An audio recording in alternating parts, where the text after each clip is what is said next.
complaining. Seems like independent women do the most complaining. When men do what they're supposed to do. Why every man gotta be a yes dear ass? Hey, come on, you guys. You're ignorant. I'm protesting. Are your dreams, son? Same dream. You deserve what you get.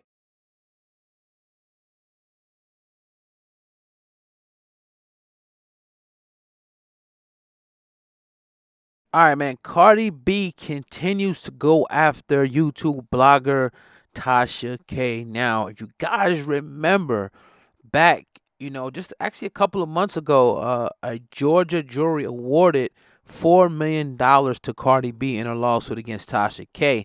Now, the Billboard chart-topping rapper sued blogger Tasha K for defamation, invasion of privacy, and intentionally inflicting of emotional distress. Now, according to TMZ today, Cardi B actually continued to go after Tasha K, and she actually put in a formal injunction that asking Tasha K to remove all defamatory posts from Instagram, from YouTube, from any social media outlet. The judge actually granted Cardi B's request, and now Tasha K must remove within 5 days all posts, whether it be written, video, any type of communication done and to defame Cardi B must be deleted and removed off of all of the platforms that she runs. Now, she has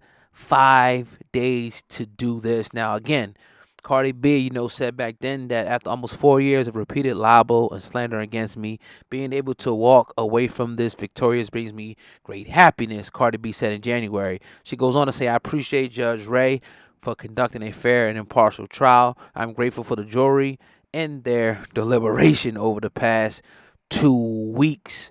Again, Tasha K, lost the case because she was found to be spreading salacious allegations against Cardi B. One including that Cardi B was involved in prostitution and had herpes.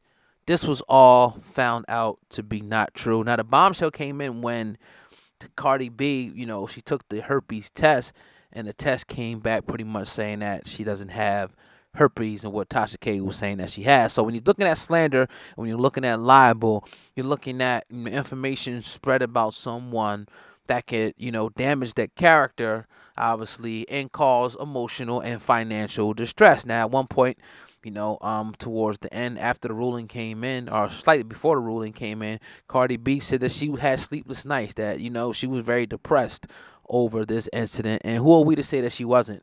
It could be true. It could be a ploy for her to win this case. Nevertheless, it worked.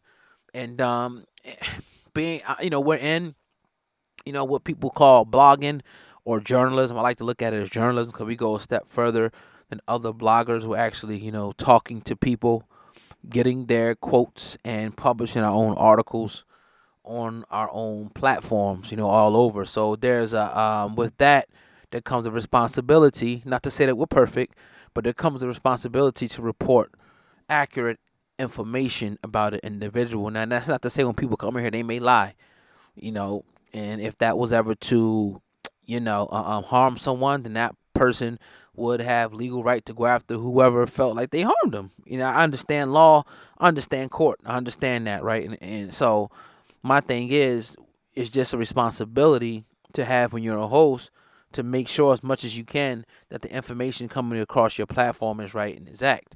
There's been times where people said a lot of stuff about a lot of people, but when you say something like, oh, somebody has herpes, and you can't back that up, and, they come to court and they prove that there was emotional distress and financial loss from that, then the court may rule in your favor like they did Cardi B. Now, if anybody watched the whole thing, a lot of people are, happy that Tasha K lost the judgment because they think that it sets a precedent, and they don't think that, because someone's, and I agree too, because someone's a celebrity and they're on this pedestal, that they're subjected to lies. Now, subjected to criticism is one thing. Now, if I say I don't like Cardi B's music, she sucks. You know what I mean? That's just my opinion. But I'm not going out there, saying something about Cardi B, who I never met, had a conversation with. How could I sit up there and say something about her having something when I have no idea? You know what I mean? So I think definitely it's a responsibility with it. And, it's okay to give your opinion on certain things, but it just can't cross the line of defaming someone's character or slandering them. You know what I mean? Whether that be written or by video. So that's a lesson. That's a punch in the throat, punch in the gut, however they say, that Tasha K is going to have to take. $4 million is a lot of money if you had 20 million. You know what I mean? So, maybe her fans and whatnot will go ahead and pay that bill for it, donate the money. But I think it's a lesson learned. And, you either learn from making mistakes or you learn from other people's mistakes. And I think that everybody can just learn from Tasha's mistakes there. And, no matter how much financial gain you get, and I'm pretty sure that was probably a part of the determination. Like, how much money did you make off of me? And they were able to probably have some way to calculate or get it from YouTube themselves how much those defamatory videos made, off of Cardi B's name, and they came up with that figure. And I'm sure when you're hitting the millions, millions and millions of views off someone, it could be pretty lucrative for someone to defame somebody's name. So keep that in mind out there. Because you're hot and you're not showing your face and things like that, people can still find you.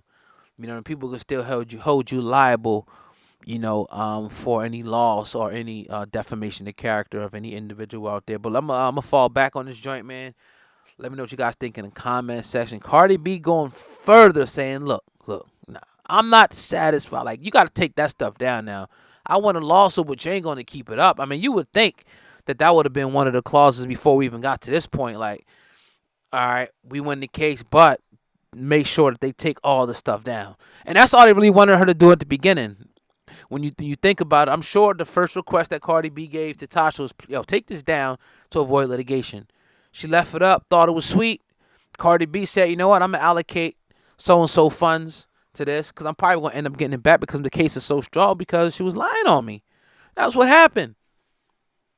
You know what I mean? That's what happened in the situation, and I know because I've been following it. I know exactly what happened. And that's the fine line that a lot of people play with. And you never salty until it comes back on you. Now it comes back on you and it hits you. And you got to pay money out and you got to take posts down. And you thinking to yourself, damn, I should have just took them down before. I ain't think it was going really. All these people I talked about, nobody really came after me. But this is the one that came after her. And it's going to be a huge financial loss in any way that you look at this, man. And I know she can file bankruptcy and different things like that. There's certain things you can do, but I think again, just learn from it because I don't care. Like if you get more fame from this and all that, I'm not trying to own nobody no $4 million. I'm damn sure I ain't trying to own nobody no $4 million. So you can go ahead with that. But it's your brother Ogot, man. Make sure you guys smash that like button. Let's get to 100 likes. Fuck that. Let's get to 200 likes before we get up out of here, man. And make sure you guys, as always, man, are locked in and subscribe to Hip Hop News Uncensored for more exclusive just like this. It's your brother Ogot, man. Over and out. Peace.